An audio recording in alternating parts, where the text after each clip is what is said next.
قرآن میں فرمایا گیا والذین آمنوا اشد حبا للہ، اشد حبا للہ. اشد کا لفظ آپ جانتے ہیں شدید ترین. جو واقعی صاحب ایمان ہیں وہ شدید ترین محبت کرتے ہیں اللہ کے ساتھ. اور رسول نے اپنے بارے میں فرما دیا بہت خوبصورتی سے، لا یؤمن احدکم حتی اکون احب الیہ من والدہ وولدہ والناس اجمعین. تم میں سے کوئی شخص مومن نہیں ہو سکتا جب تک کہ میں اسے اس کے باپ سے، اس کے بیٹے سے اور تمام انسانوں سے زیادہ محبوب نہ ہو جاؤں. تو یہ محبت روح ہے، نظر تو نہیں آتی. نظر آئے گی اطاعت کہ آپ نے اللہ کا حکم مانا، رسول کا حکم مانا، لیکن یہ اطاعت عبادت تب بنے گی جبکہ اللہ کی محبت کے جذبے سے سرشار ہو کر اللہ کی اطاعت کی جائے. چنانچہ قرآن میں اس کی بڑی عمدہ مثال ہے. جب حضرت موسیٰ علیہ السلام پہلی مرتبہ فرعون کے دربار میں پیش ہوئے تو فرعون نے مذاق اڑایا کہ یہ آیا ہے، یہ موسیٰ اور یہ ہارون اس کا بھائی، اور یہ ہم پر حکم چلانا چاہتے ہیں.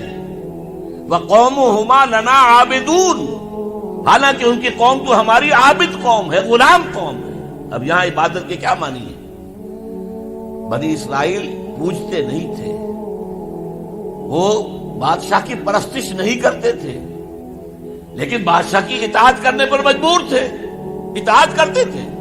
اس کو اس نے کہا وَقَوْمُهُمَا لَنَا عَابِدُونَ، ان کی قوم جو ہے وہ تو ہماری عابد ہے، عبادت گزار ہے، ہماری غلام ہے، ہماری اطاعت شعار ہے.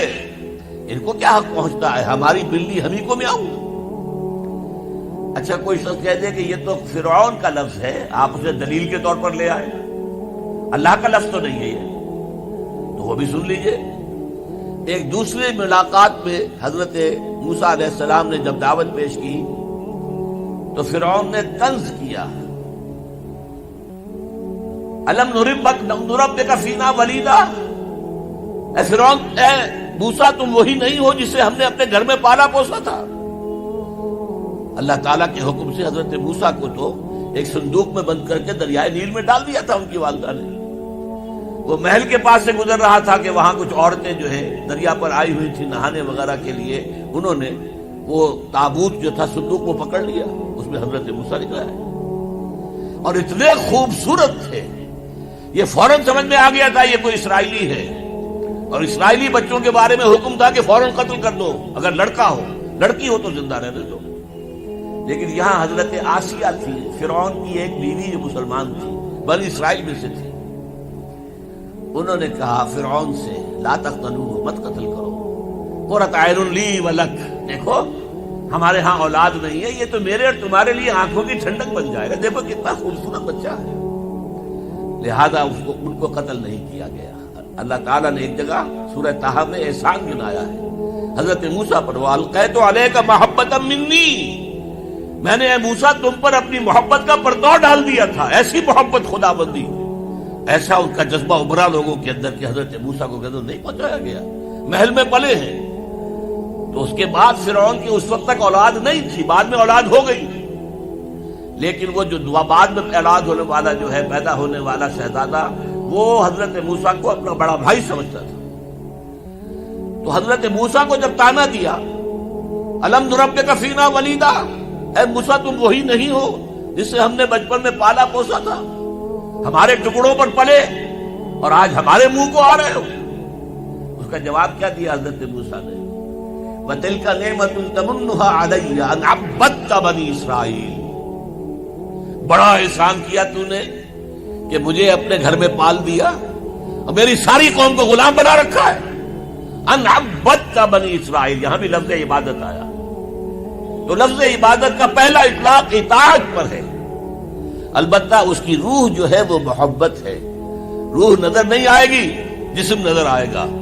لہذا عبادت کا جسم اطاعت، اللہ کی اطاعت ہمہ تن ہمہ وقت ہمہ وجوہ، اور اللہ کی اطاعت کا راستہ اللہ کے رسول کی اطاعت. مصطفیٰ برساں خیش را کے دی ہمہ اوست، اگر بہو نہ رسیدی تمام بول حبیث، اپنے آپ کو مصطفیٰ صلی اللہ علیہ وسلم کے قدموں میں پہنچا دو.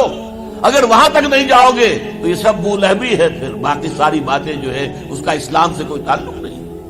اور حضور کی حدیث میں آپ کو سنا چکا.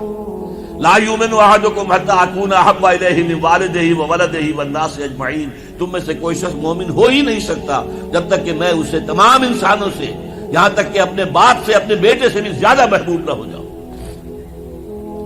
اب ایک نقطہ اور سمجھیے کہ میں نے بھی مانا نماز بھی عبادت ہے، روزہ بھی عبادت ہے، یہ عبادات ہے، تو کیا تعلق ہے ان عبادات کا اس عبادت کے ساتھ جس کی تم بات کر رہے ہو؟ دیکھیے، یہ کوئی تمبو کہیں لگا ہوا ہوتا ہے، شامیانہ ہے، تو چار اس کی طرف جو ہے وہ کھڑے ہوتے ہیں بانس، ان کے اوپر وہ شامیانہ تنا ہوا ہے۔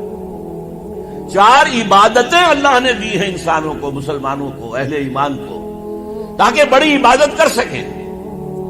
یہ بڑی عبادت ہمہ وقت، ہمہ تن، ہمہ وجوہ اللہ کی اطاعت کرنا آسان کام نہیں ہے۔ ہمارا نفس ہے جو برائی کی طرف ہمیں آمادہ کرتا ہے، شیطان لعین ہے، اس کی سلبی اور مانوی ذریت ہے، وہ ہمیں برائی کی طرف دھکیلتے ہیں۔ پھر مال کا لالچ ہے، وہ ہمیں بری طرف دھکیلتا ہے۔ ہمارے نفس کے تقاضے ہیں، چٹخارا چاہیے، عیش چاہیے، یہ ساری چیزیں جو ہیں ان کے ساتھ مقابلہ کریں گے تو اللہ کی بندگی کر سکیں گے، اللہ کی اطاعت کر سکیں گے، اللہ کی عبادت کر سکیں گے۔ لہذا چار عبادات دے دی، چار یہ بانس، چار ستون جن پر چھت کھڑی ہوئی ہے عبادت کی، عبادت۔ اور وہ ستون نمبر 1 کیا؟ نماز۔ کس لیے؟ تاکہ بھول نہ جاؤ کہیں۔ 5 دفعہ دن رات میں نکلو اپنے کاروبار سے، صبح نیند بڑی ٹھنڈی ہوتی ہے، بڑی ٹھنڈی ٹھنڈی ٹھنڈی ہوا، ساری رات حبس رہا ہو تب بھی صبح ضرور کچھ نہ کچھ ہوا چلتی ہے۔ مریض ساری رات تڑپتا رہا ہو لیکن صبح کے وقت آ کر اسے کچھ نہ کچھ سکون آتا ہے۔ تو فجر کی نماز کی اذان ہو گئی ہے، سن لی ہے، لیکن لیٹنے کو جی چاہ رہا ہے۔ اس کے خلاف جد و جہد کریں گے، اپنے نفس کے خلاف، تبھی تو اٹھیں گے نا۔ آؤ اٹھو، جاؤ مسجد میں، اللہ سے اپنا عہد جو ہے، جو تم نے کیا ہوا ہے بندگی کا عہد، جاؤ تازہ کرو اسے۔ 4 رکعتوں میں 4 دفعہ کہو ایاک نعبد و ایاک نستعین، اے اللہ ہم تیری ہی بندگی کرتے ہیں، تجھ ہی سے مدد مانگتے ہیں۔ پھر تم دھندا کرو گے، کاروبار کرو گے، دفتروں میں جاؤ گے، پھر ظہر کے وقت پھر آ جاؤ مسجد میں، پھر عہد تازہ کرو۔ پھر کوئی تھوڑا سا قیلولہ کر لیا، کوئی تھوڑا سا آرام کر لیا، کچھ کھانا کھایا، پھر گئے اپنی دکان پر، لیکن پہلے عصر کی نماز پڑھ لو، پہلے تم اپنا عہد جو ہے پھر تازہ کر لو، پھر غروب وقت، غروب سورج کے وقت پھر تازہ کرو، رات کو سونے سے پہلے پھر تازہ کرو۔ حفیظ جالندری کا بڑا عمدہ شعر ہے کہ سرکشی نے کر دیے دھندلے نقوش بندگی، آؤ سجدے میں گرے لوح جبین تازہ کرے۔ یہ ہماری یہ سلیٹ ہے، لوح تختی ہے، اس پر لکھا ہوا کہ ہم اللہ کے بندے ہیں، لیکن سرکشی جو اندر سے آ رہی ہے نفس کی، اس نے اس لوح کے اوپر جو لکھا ہوا ہے ہم اللہ کے بندے ہیں، اسے دھندلا کر دیا ہے۔ آؤ سجدے میں گریں، زمین پر اپنی اس پیشانی کو رگڑیں تاکہ وہ جو نقش ہے بندگی کا وہ تازہ ہو جائے۔ سرکشی نے کر دیے دھندلے نقوش بندگی، آؤ سجدے میں گریں لوح جبین تازہ۔